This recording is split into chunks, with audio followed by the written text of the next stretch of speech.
తెలంగాణ చరిత్ర సంస్కృతిలో భాగంగా ఈరోజు మనకు తెలంగాణ ప్రాంతంలో ఏ విధంగా స్వాతంత్ర ఉద్యమం అనేది జరిగిందని అనే అంశాలను వివరిస్తాను. మనకు రకరకాల సంస్థలు తెలంగాణ ప్రాంతంలో ఏర్పడి ప్రజల్లో చైతన్యం కలిగించాయి. తర్వాత రకరకాల పత్రికలు కూడా తెలంగాణ ప్రాంతంలో ప్రజల్లో ఆత్మవిశ్వాసాన్ని కలిగించి నిజాం నిరంకుశ చర్యలకు వ్యతిరేకంగా ప్రజలను జాగృతం చేయడం జరిగింది. ఆ విధంగా వారిని స్వాతంత్రోద్యమం వైపు నడిపించడం జరిగింది. మనకు భారతదేశంలో బ్రహ్మాండంగా స్వాతంత్రోద్యమం సాగుతుంది. 1885 నుంచి 1905 సంవత్సరాల మధ్య ఉన్న కాలాన్ని మితవాద యుగంగా అని అంటారు. అది కేవలం విజ్ఞప్తులు, విజ్ఞాపనలు మాత్రమే బ్రిటిష్ వారికి ఇచ్చేవారు. ఆ విధంగా మనకు బ్రిటిష్ వారికి వ్యతిరేకంగా స్వాతంత్రం ఉద్యమం జరుగుతుంది. అదే సమయంలో మనకు ఉధృతంగా జరుగుతున్న స్వాతంత్ర ఉద్యమాన్ని ఏ విధంగా ఆపివేయాలని బ్రిటిష్ వారు ఆలోచించారు. వారి పాలసీ ఏంటంటే డివైడ్ అండ్ రూల్ పాలసీ, అంటే విభజించి పాలించు అనే సిద్ధాంతాన్ని బ్రిటిష్ వారు ఎప్పుడు ఫాలో అవుతారు. దానిలో భాగంగా ఇక్కడ భారతదేశంలో ముస్లింలు, హిందువులు అందరూ కలిసి స్వాతంత్రోద్యమాన్ని బ్రహ్మాండంగా సాగిస్తున్నారు. ఏదో విధంగా దీన్ని ఆపివేయాలనే లక్ష్యంతో వారు హిందూ మహమ్మదీయుల మధ్య తగాదా పెట్టాలనే ఉద్దేశంతో వారు బెంగాల్ను పరిపాలనా సౌలభ్యం పేరిట బెంగాల్ రాష్ట్రాన్ని రెండుగా విభజించారు. ఆ విధంగా 1905 సంవత్సరంలో బెంగాల్ రాష్ట్రాన్ని తూర్పు బెంగాల్, పశ్చిమ బెంగాల్గా విభజించారు. అంటే వాళ్ళ ఉద్దేశం ప్రకారం తూర్పు బెంగాల్లో ముస్లింలు ఎక్కుంటారు, పశ్చిమ బెంగాల్లో హిందువులు ఎక్కుంటారు. కాబట్టి ఈ రెండు రాష్ట్రాలుగా విభజించినట్లయితే ఇక్కడ ముస్లింలు, హిందువులు సపరేట్ అయిపోతారు. కాబట్టి ఉద్యమం దెబ్బతింటుందనే ఉద్దేశంతో వాళ్ళు పనిచేశారు. మరి ఆనాటి భారత గవర్నర్ జనరల్ అయిన లార్డ్ కర్జన్ అనేవాడు ఈ విధంగా పరిపాలనా సౌలభ్యం కొరకు చేశాం ఈ పని అని చెప్పాడు. కానీ భారతీయులు దీన్ని అంగీకరించలేదు. వీరు కావాలని స్వాతంత్రోద్యమాన్ని దెబ్బతీయాలనే ఉద్దేశంతో ఇటువంటి పని చేశారు. కాబట్టి బెంగాల్ విభజనను మేము ఒప్పుకోము, బెంగాల్ను మరి తిరిగి కలపాల్సిందని ఒక గొప్ప ప్రజా ఉద్యమము భారతదేశ వ్యాప్తంగా జరిగింది. దాన్నే స్వదేశీ ఉద్యమము లేదా వందే మాతర ఉద్యమం అని అంటారు. ఎందుకంటే వందే మాతర గీతాన్ని ఆనాటి ప్రముఖ కవి అయిన బంకించంద్ర చటర్జీ రచించాడు. బంకించంద్ర చటర్జీ రచించిన ఆనంద్ మఠ్ అనే నవలలో వందే మాతరం అనే ఒక స్లోగన్ ఉంటుంది. కాబట్టి ఈ వందే మాతరం అనే స్లోగన్ను వీళ్ళు తీసుకున్నారు. ఆ విధంగా వందే మాతరమే ఉద్యమకారులకు ఒక స్లోగన్గా మారిపోయింది. కాబట్టి దీన్ని వందే మాతర ఉద్యమం లేదా స్వదేశీ ఉద్యమం అని అంటారు. భారతదేశ వ్యాప్తంగా వచ్చిన ఈ ఉద్యమానికి అనేక మంది ప్రజలు అట్రాక్ట్ కావడం జరిగింది. మనకు భారతదేశ వ్యాప్తంగా ఈ ఉద్యమాన్ని నిర్వహించిన వ్యక్తులు ముగ్గురు. ఒకరు బిపిన్ చంద్రపాల్, రెండవ వారు లాలా లజపతి రాయ్, మూడవ వ్యక్తి బాలగంగాధర్ తిలక్ మహారాష్ట్ర, తర్వాత బిపిన్ చంద్రపాల్ బెంగాలు, అరవింద్ ఘోష్ మరొక నాయకుడు ఉన్నాడు, తర్వాత లాలా లజపతి రాయ్ పంజాబ్కు చెందిన వ్యక్తి. ఈ ముగ్గురు కూడా లాల్ బాల్ పాల్ అని ప్రజలు చాలా ప్రేమగా పిలుచుకునేవారు. ఈ ముగ్గురు కూడా ఈ వందే మాతర ఉద్యమానికి, స్వదేశీ ఉద్యమానికి నాయకత్వం వహించారు. ఒక గొప్ప పోరాటం జరిగింది. దాన్నే వందే మాతర ఉద్యమం అంటారు. ఇది భారతదేశ వ్యాప్తంగా జరిగింది. ఆ విధంగా జరిగిన వందే మాతర ఉద్యమం లేదా స్వదేశీ ఉద్యమం తెలంగాణ ప్రాంతం పైన కూడా ప్రభావం చూపించింది. మరి బాలగంగాధర్ తిలక్ మహారాష్ట్రలో ఆయన శివాజీ ఉత్సవాలు, గణేష్ ఉత్సవాలు జరిపించి ప్రజలను ఒక చోటికి చేర్చి సభలు, సమావేశాలు పెట్టి ఆ సందర్భంగా బ్రిటిష్ వారు మన పైన ఏం చేస్తున్నారు అనే విషయాలను ప్రజల్లో చైతన్యం కలిగించి వాళ్ళలో జాతీయ భావాన్ని పెంపొందింపజేసి వారిని స్వాతంత్ర ఉద్యమం వైపు మళ్లించడం జరిగింది. ఆ విధంగా మళ్లించినప్పుడు మనకు బ్రహ్మాండంగా భారతదేశ వ్యాప్తంగా స్వదేశీ ఉద్యమం మహారాష్ట్రలో కూడా జరుగుతుంది. మనకు బాలగంగాధర్ తిలక్ మరియు మహారాష్ట్ర ప్రభావం తెలంగాణ ప్రాంతం పైన, హైదరాబాద్ రాష్ట్రం పైన తీవ్రంగా ఉండేది. మరి దాని ప్రభావం చేత 1906, 1907 సంవత్సరాల్లో ఇక్కడ కూడా సమావేశాలు జరిగి మరి హైదరాబాద్ రాజ్యంలో కూడా అనేక సమావేశాలు జరిగి స్వదేశీ ఉద్యమ ప్రచారము జరిగింది ఇక్కడ. తర్వాత ఇక్కడ మరి భారతదేశ వ్యాప్తంగా ఏం జరుగుతుంది, విదేశీ వస్తువులను బహిష్కరించి స్వదేశీ వస్తువులనే అనేది జరిగింది. కాబట్టి మరి హైదరాబాద్ రాజ్యంలో కూడా విదేశీ వస్తువులను బహిష్కరించాల్సిందిగా పిలుపు రావడం జరిగింది. తర్వాత స్వదేశీ ఉద్యమంలో భాగంగా హైదరాబాద్ రాజ్యంలో ఆర్య సమాజ నాయకులైన కేశవరావు కొరాట్కర్, దామోదర్ సత్యవలేకర్ అనే ఇద్దరు నాయకులు ఆర్య సమాజ నాయకులు హైదరాబాద్ రాజ్యంలో. వీరు ఈ స్వదేశీ ఉద్యమంలో కీలక పాత్ర పోషించారు. తర్వాత 1908 సంవత్సరంలో భారతదేశ వ్యాప్తంగా ఒక సంఘటన జరిగింది. ఏంటంటే తిలకును వందే మాతర ఉద్యమంలో భాగంగా బ్రిటిష్ వారు అరెస్ట్ చేసి ఆయన మాండలే జైలుకు పంపించారు. మరి తిలకుని ఈ విధంగా 1908 సంవత్సరంలో మాండలే జైలు శిక్ష విధించిన వాడు ఎవరంటే ఆనాటి మెజిస్ట్రేట్ న్యాయమూర్తి ఎవరంటే జాక్సన్ అనేవాడు ఆనాటి న్యాయమూర్తి. ఆయనకి ఆ శిక్ష విధించాడు.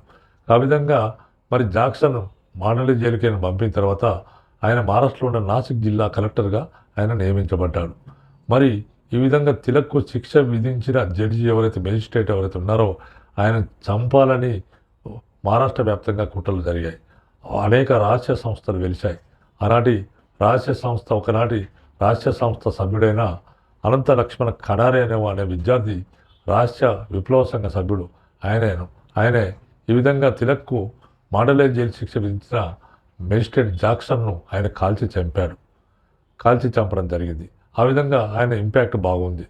తర్వాత తిలక్ నిర్బంధం తర్వాత మరి తిలకును మాండలే జైల్లో వేసిన తర్వాత మరి తెలంగాణలో ఉన్న మహబూబ్నగర్ జిల్లాలోని నారాయణపేట మొదలైన అనే చోట్ల తిలక్ పేరు మీద అనేకమైన చందాలు వసూలై స్వాతంత్రోద్యమ ఖర్చుల కోసం చందాలు వసూలయ్యాయి. తర్వాత ఈ కాలంలో భజన మండలులు అనే సంస్థలు ఏర్పడ్డాయి. ఈ భజన మండలులు హైదరాబాద్లోనే కాకుండా తెలంగాణ గ్రామీణ ప్రాంతాల్లో కూడా ఏర్పడ్డాయి. ఇలాంటి భజన మండలను ప్రజలను స్వాతంత్రోద్యమం వైపు ఆకర్షించాయి.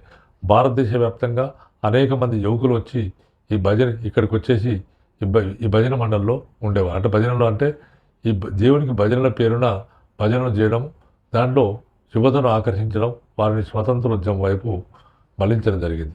ఈ విధంగా గ్రహించిన ఆనాటి నిజాం ప్రభుత్వం భజన మండలను ఆనాటి నిజాం ప్రభుత్వం నిషేధించడం జరిగింది. తర్వాత హైదరాబాద్లో పక్త్ ఆఫ్ రూల్స్ అనే సంస్థ ఏర్పడింది. ఈ పక్త్ ఆఫ్ రూల్స్ అనే సంస్థ హైదరాబాద్లో ఏర్పడి ఈ సంస్థ స్వదేశీ వస్తువులనే వాడవలసిందిగా తెలుపుతూ అనేక కరపత్రాలను బహిరంగంగానే ఈ పక్త్ ఆఫ్ రూల్స్ అనే సంస్థ విడుదల చేసింది. తర్వాత మరొక సంస్థ అంజుమాన్ ఇక్బాల్ సఫా అనే సంస్థ ఏర్పడి రాజ్యంలో స్వదేశీ ఉద్యమాన్ని బాగా ప్రచారం చేసింది. తర్వాత హైదరాబాద్లో ఫర్డ్ అఫ్రోజ్ అనే సంస్థ ఏర్పడి స్వదేశీ వస్త్ర దుకాణాలు ఏర్పాటు చేసింది. అంటే విదేశీ వస్తువులను వాడకూడదని, స్వదేశీ వస్తువులను ఏర్పాటు చేయాలని, స్వదేశీ వస్తువుల్ని వాడాలని, స్వదేశీ వస్త్రాలను హైదరాబాద్లో ఏర్పడ్డ ఫర్డ్ అఫ్రోజ్ అనే సంస్థ ఏర్పాటు చేసింది. వివిధ దుకాణాలు తెరవాలని, ఈ విధంగా హైదరాబాద్లో వివిధ దుకాణాలు తెరవాలి, స్వదేశీ వస్త్రాలు వాడాలి అని తెలుపుతూ అనేక కరపత్రాలను ఈ సంస్థ విడుదల చేసింది. తర్వాత నిజాం రాజ్యంలోని హిందూ ప్రజల్లో నానాటికి ఈ విధంగా స్వాతంత్రోద్యమం పెరుగుతుంది.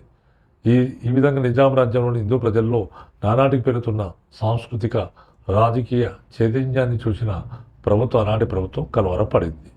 ఆ విధంగా మరి నిజాం రాజ్యంలోని ప్రజల్లో ఈ విధంగా స్వాతంత్రోద్యమం పట్ల బాగా ఎక్కువ అభిలాష ఏర్పడుతుంది. మరి ఈ విధంగా తీసుకున్నట్లయితే తన అధికారానికి ముప్పు ఏర్పడుతుందని ఆనాటి నిజాం మహబూబ్ అలీ ఖాన్ భావించాడు. కాబట్టి తన నిరంకుశత్వాన్ని పటిష్టపరుచుకొని హిందూ సంస్కృతికి సమాధి కట్టాలనే ప్రయత్నంలో భాగంగా ఆనాటి నిజాం మహబూబ్ అలీ ఖాన్ 1905 సంవత్సరంలో జిల్లాల పేర్లు, పట్టణాల పేర్లు మార్చాడు హిందూ సంస్కృతిని సమాధి కట్టాలని. ఈనాటి జిల్లాల పేర్లు ఏ విధంగా మార్చాడంటే ఎలగందల అనను కరీంనగర్గా మార్చాడు. అంటే కరీంనగర్ జిల్లా కరీంనగర్ పట్టణం యొక్క పూర్వనామం ఎలగందల. ఆ విధంగా ఎలుగందల అనే దాన్ని కరీంనగర్గా ఆయన మార్చాడు. తర్వాత పాలమూరు అనే అంతకుముందు ఉండే దాన్ని మహబూబ్ నగర్గా మార్చాడు ఆ పట్టణం పేరును. తర్వాత ఇందూరు అని ఉండే దాన్ని నిజామాబాద్గా మార్చాడు. తర్వాత మెతుకు అని ఉండేది దాన్ని మెదక్గా మార్చాడు. తర్వాత మానుకోట అనే పట్టణం ఉండేది దాన్ని మహబూబాద్గా మార్చాడు. తర్వాత భువనగిరి అనే పట్టణం ఉండేది దాన్ని భోన్గిర్గా మార్చాడు. ఈ విధంగా పట్టణాల పేర్లు మార్చుకుంటూ వచ్చాడు, జిల్లా కేంద్రాల పేర్లు మార్చుకుంటూ వచ్చాడు, ముస్లిం పేర్లు పెట్టాడు. ఇదే విధంగా మరి తెలంగాణ ప్రాంతాల్లో పాడు అనే పదంతో పూర్తయ్యే స్థలాల పేర్లకు పహాడ్ అనే పేరు చేర్చడం జరిగింది. తర్వాత ఇదే సమయంలో ఆయనే రాజ్యాన్ని ఇస్లామిక రాజ్యంగా ప్రకటిస్తూ ఆయన ప్రకటన జారీ చేశాడు. అవన్నీ కూడా స్వాతంత్రోద్యమాన్ని అంతం చేసి హిందూ మత సంస్కృతికి సమాధి కట్టాలనే ఉద్దేశంలో భాగంగా ఇవన్నీ చేస్తూ వచ్చాడు. తర్వాత మనకు ఈ విధంగా చేస్తూ వచ్చాడు. మరి ఈ విధంగా చేస్తూ మరి స్వాతంత్రోద్యమాన్ని అరికట్టాడంటే లేదు. ప్రజలు రోజుకు ఉవ్వెత్తుల స్వాతంత్రోద్యమంలో పాల్గొన్నారు. మరి భారత జాతీయ కాంగ్రెస్ ప్రభావం 1885 సంవత్సరంలో ఏర్పాటు చేసిన భారత జాతీయ కాంగ్రెస్ ప్రభావం హైదరాబాద్ రాజ్యం పైన ఉండేది. గతంలో నేను హైదరాబాద్ రాజ్యంలో కూడా భారత జాతీయ కాంగ్రెస్ సమావేశాలు జరిగాయని చెప్పడం జరిగింది. మరి జాతీయ కాంగ్రెస్ ప్రభావం ఈ విధంగా భారత జాతీయ కాంగ్రెస్ ప్రభావం చేత 1918 సంవత్సరంలో హైదరాబాద్ జిల్లా కాంగ్రెస్ కమిటీ అనేది ఏర్పడింది. దీనిని ఎవరు ఏర్పాటు చేశారంటే వామన్ నాయక్ అనే వ్యక్తి ఏర్పాటు చేసి తానే దానికి అధ్యక్షుడు కావడం జరిగింది. తర్వాత ఈ విధంగా వామన్ నాయక్ మొట్టమొదటి హైదరాబాద్ కాంగ్రెస్ కమిటీని ఏర్పాటు చేశాడు. తర్వాత వామన్ నాయక్ అనే గొప్ప నాయకుడైన ఈయన 1907 సంవత్సరంలో గుల్బర్గాలో నూతన విద్యాలయ హై స్కూల్ను స్థాపించి కర్ణాటక ప్రాంతంలో ఈయన విద్యా వ్యాప్తికి తోడ్పడ్డ వ్యక్తి. తర్వాత మరొక ప్రముఖ వ్యక్తి తారానాథ్. ఈ తారానాథ్ ఎవరు? ఈ తారానాథ్ అనేవాడు కర్ణాటకలోని రాయచూరు ప్రాంత వాసి, రాయచూరులో పట్టణానికి చెందినవాడు. ఈ తారానాథ్ అనేవాడు జాతీయ విద్యాబోధనకు తర్వాత హందాడు పాఠశాలను రాయచూరులో 1920 సంవత్సరంలో స్థాపించాడు. ఈ తారానాథ్ అనే వ్యక్తి మద్రాసు నుంచి హిందూ పత్రిక అనే పత్రిక వెలువడేది. మద్రాసు నగరం నుంచి హిందూ పత్రిక వెలువడేది, ఇంగ్లీష్ పత్రిక. ఈ పత్రికలో ఒక వ్యాసం రాశాడు ఆయన. ఈ వ్యాసం రాస్తూ అప్పటి హైదరాబాద్ నిజామైన ఉస్మాన్ అలీ ఖాన్ను ఆయన ఇండియన్ డయ్యర్గా వర్ణిస్తూ ఒక వ్యాసం రాశాడు. ఫలితంగా ఏం జరిగింది? నిజాం ప్రభుత్వం తారానాథ్ను నిజాం రాజ్యం నుంచి బహిష్కరించడం జరిగింది. దాని చేత తారానాథ్ ఆయన రాజ్య సరిహద్దులో తుంగభద్ర నది తీరం వద్ద హేమాయతరము అనే పేరున ఒక ఆశ్రమాన్ని స్థాపించి అక్కడే ఉన్నాడు. ఎందుకంటే నిజాం రాజ్యంలో వస్తే శిక్షిస్తారు కాబట్టి, నిజాం రాజ్యం నుంచి బహిష్కరించారు కాబట్టి ఆయన కర్ణాటక ప్రాంతంలో తుంగభద్ర నది తీరంలో హేమాయతరము పేరున ఒక ఆశ్రమాన్ని స్థాపించి ఆయన అక్కడే స్థిరపడ్డాడు. తర్వాత ప్రేమ అనే పత్రికను ప్రారంభించి దాని ద్వారా జాతీయ భావన స్వదేశీలను ఆయన ప్రచారం చేయడం జరిగింది. ఈ విధంగా మనకు తారానాథ్ గురించి మనం చెప్పవచ్చు. మరి ఖిలాఫత్ ఉద్యమం, హైదరాబాద్ రాజ్యంలో ఖిలాఫత్ ఉద్యమం జరిగింది. మరి ఖిలాఫత్ ఉద్యమం అంటే ఏంది? ఖిలాఫత్ ఉద్యమం ఎందుకు జరిగింది అంటే మనకు 1914 నుంచి 1918 మధ్యలో మొదటి ప్రపంచ యుద్ధం జరిగింది. ఈ మొదటి ప్రపంచ యుద్ధంలో మనకు 1918 వరకు జరిగిన మొదటి ప్రపంచ యుద్ధంలో బ్రిటన్ కూటమి వారు విజయం సాధించారు. అంటే ఇంగ్లాండ్ కూటమి వారు విజయం సాధించారు. ఇంగ్లాండ్ కూటమి వారు విజయం సాధించి ఈ టర్కీ దేశం పైన ఆంక్షలు విధించారు. 1919 సంవత్సరంలో వర్సైల్స్ సంధి జరిగి మొదటి ప్రపంచ యుద్ధం ముగిసిపోయింది. ఈ మొదటి ప్రపంచ యుద్ధానంతరం మనకు ఈ యొక్క టర్కీని ఆంక్షలకు గురి చేశారు. ఎందుకంటే మొదటి ప్రపంచ యుద్ధానికి టర్కీ కారణంగా భావించిన బ్రిటన్ వారు టర్కీ పైన ఆంక్షలు విధించారు. అంటే టర్కీ దేశానికి వివిధ ప్రాంతాలపైన ఆధిపత్య అధికారం ఉండేది. అలాంటి ప్రాంతాలు ఏంటంటే మెసొపొటేమియా, అరేబియా, సిరియా, పాలస్తీనా. ఈ ప్రాంతాలపైన టర్కీకి అధికారం ఉండేది. కాబట్టి టర్కీలో ఎవరు ఉంటారంటే ఖలీఫా ఉంటాడు. ఖలీఫా అనేవాడు ముస్లిం ప్రపంచానికి ఆయన దేవుడి తర్వాత దేవుని ప్రతినిధిగా భావిస్తారు. ముస్లిం ప్రపంచానికి ప్రాఫెట్ మొహమ్మద్ తర్వాత ఆయన వారసునిగా ఉండేవారు ఎవరంటే ఖలీఫా. ఈ ఖలీఫా పదవిని బ్రిటిష్ వారు రద్దు చేశారు. తర్వాత టర్కీకి ఉన్న విశేష అధికారాలను రద్దు చేశారు. ఎందుకంటే మొదటి ప్రపంచ యుద్ధానికి టర్కీ కారణంగా భావించిన బ్రిటిష్ వారు వివిధ ప్రాంతాలపైన టర్కీకి ఉన్న విశేషమైన అధికారం ఉంది. ముఖ్యంగా మెసొపొటేమియా, అరేబియా, సిరియా, పాలస్తీనా దేశాలపై తనకున్న అధికారాన్ని బ్రిటిష్ వారు గుర్తించలేదు. పైగా ఖలీఫా పదవిని రద్దు చేశారు. ఖలీఫా అనేవాడు మహమ్మదీయ ప్రపంచానికి, ముస్లిం ప్రపంచానికి ఆయన దేవునితో సమానమైనవాడు. అంటే దేవుని ప్రతినిధిగా ఆయన భావిస్తారు. ప్రాఫెట్ మొహమ్మద్ ప్రతినిధిగా భావిస్తాడు. కాబట్టి ఈ విధంగా మరి ముస్లిం ప్రపంచానికి ఆయన ముఖ్యమైన వాడు. ఖలీఫా పదవిని రద్దు చేయడం వల్ల ఖలీఫా పదవిని తిరిగి పునరుద్ధరించాలని ఒక గొప్ప ఆందోళన భారతదేశ వ్యాప్తంగా జరిగింది. దాన్నే ఖిలాఫత్ ఉద్యమం అంటారు. మరి దక్షిణ భారతదేశంలో కూడా ఈ ఖిలాఫత్ ఉద్యమం అనేది ఖలీఫా పదవిని పునరుద్ధరించాలని జరిగింది. మరి ఈ భారతదేశ వ్యాప్తంగా జరిగిన ఈ ఉద్యమానికి, ఖిలాఫత్ ఉద్యమానికి మహాత్మా గాంధీ మరి జాతీయ కాంగ్రెస్ రెండు కూడా మద్దతు ఇవ్వడం జరిగింది. మరి భారతదేశ వ్యాప్తంగా ఖిలాఫత్ ఉద్యమం జరిగింది కాబట్టి హైదరాబాద్లో కూడా ఇలాంటి ఉద్యమం, ఖిలాఫత్ ఉద్యమం జరిగింది. మరి హైదరాబాద్లో ఏ విధంగా ఖిలాఫత్ ఉద్యమం జరిగింది అంటే విషయానికి వస్తే 1920 సంవత్సరం మార్చి 19వ తేదీన మనకి ఖిలాఫత్ ఉద్యమంలో భాగంగా హైదరాబాద్ రాజ్యంలో మనకు జాతీయ సంతాప దినము దేశవ్యాప్తంగా జరపబడింది. 1920 సంవత్సరం మార్చి 19వ తేదీని జాతీయ సంతాప దినంగా దేశవ్యాప్తంగా ప్రకటించడంతో పాటించడంతో పాటు హైదరాబాద్లో కూడా పాటించడం జరిగింది.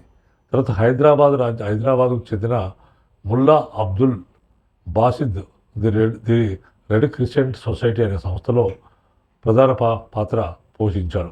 హైదరాబాద్కు చెందిన ముల్లా అబ్దుల్ బాసిద్ అనే వ్యక్తి ది రెడ్ క్రిసెంట్ సొసైటీ అనే సంస్థలో ప్రధాన పాత్ర పోషించి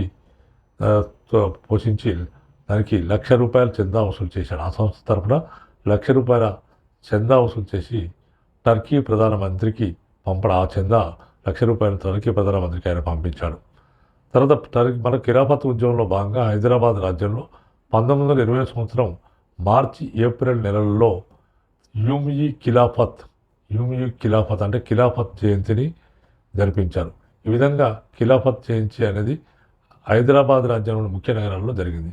ఎలాంటి ముఖ్య నగరాలు అంటే హైదరాబాద్ నగరంతో పాటు ఔరంగాబాద్, రాయచూర్, గుల్బర్గా, కరీంనగర్, మెదక్, జనగాంలో కూడా ఖిలాఫత్ జయంతిని పాటించడం జరిగింది. తర్వాత ఇలాంటి ఖిలాఫత్ ఉద్యమం బ్రహ్మాండంగా జరిగినప్పుడు ఇలాంటి ఖిలాఫత్ ఉద్యమాన్ని ఆనాటి ప్రముఖ పత్రికలు ప్రచురించాయి. ఏంటంటే ఈ పత్రికలు జమీందార్, సియాసత్, జమానా అనే పత్రికలు కూడా ఖిలాఫత్ ఉద్యమాన్ని బ్రహ్మాండంగా ప్రచారం చేశాయి. తర్వాత ఆల్ హిలాల్ అనే పత్రికను భారతదేశ వ్యాప్తంగా మౌలానా ఆజాద్ సంపాదకత్వంలో ఏర్పడింది. హైదరాబాద్లో కూడా ఆల్ హిలాల్ అనే పత్రిక బ్రహ్మాండమైన ప్రచారాన్ని పొందింది. మనకు 1920 సంవత్సరం ఏప్రిల్ 23వ తేదీన హైదరాబాద్లోని వివేకవర్ధిని కళాశాల మైదానంలో యూమియీ ఇంతిహాన్ అంటే పరీక్షా దినం జరుపుకున్నారు. ఆ సందర్భంలో ఒక గొప్ప సభ జరిగింది. దానికి మౌల్వీ సయ్యద్ జమద్ అనేవాడు అధ్యక్షత వహించాడు.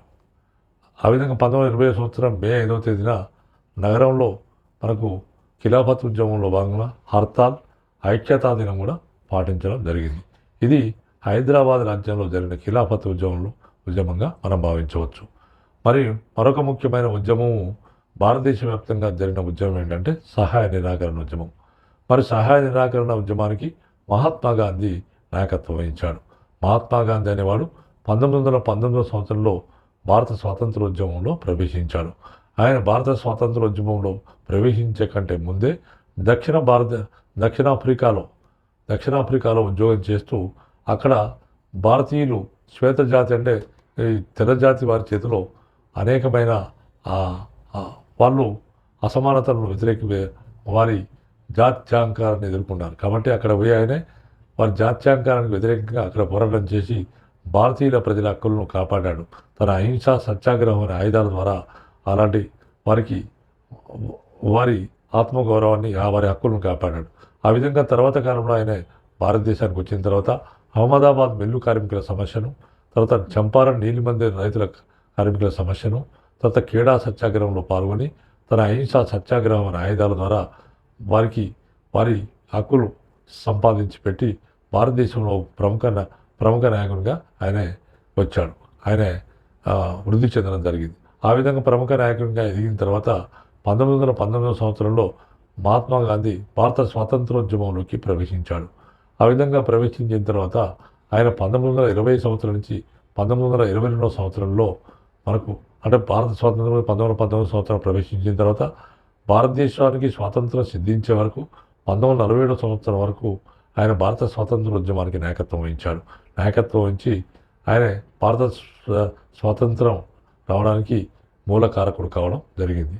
ఆ విధంగా మనం మరి 1920 సంవత్సరం నుంచి 1922 సంవత్సరం మధ్య ఆయన సహాయ నిరాకరణ ఉద్యమానికి నాయకత్వం వహించాడు. ఆయన భారతదేశ వ్యాప్తంగా సహాయ నిరాకరణ ఉద్యమానికి పిలుపునిచ్చాడు. అంటే బ్రిటిష్ వారికి సహాయాన్ని నిరాకరించడం వల్ల మనం బ్రిటిష్ వారిపైన ఒత్తిడి తేవచ్చనే ఉద్దేశంతో ఆయన అహింసా సత్యాగ్రహాల ద్వారా వారి సహాయ నిరాకరణ ఉద్యమాన్ని 1920 నుంచి 22 సంవత్సరాల మధ్య భారతదేశ వ్యాప్తంగా ప్రారంభించాడు.